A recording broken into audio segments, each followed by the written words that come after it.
Asep. My name is Najwa Sabiul Aini, representative from SMP Negeri Porsoreang. In May, I accepted the challenge of creating a storytelling from a book entitled The Snake and the Man.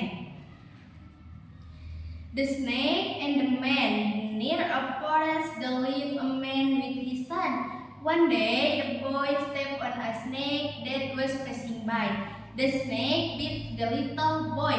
"Help! Help!"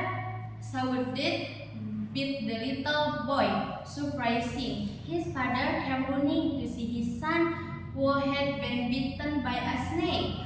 "I will soon kill that snake for having brought him to my son," said the father later on. So with an axe in hand, the father went to the snake hole and waited for it to come out.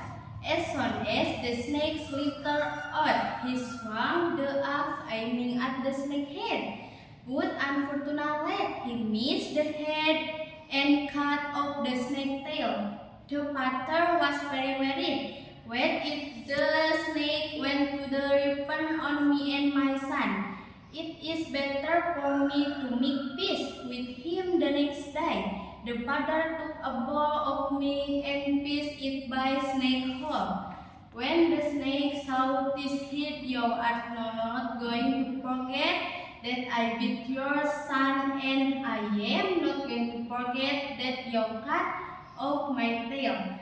There will never be peace between us," said the snake and slithered away. That's all for me. Wassalamualaikum warahmatullahi wabarakatuh.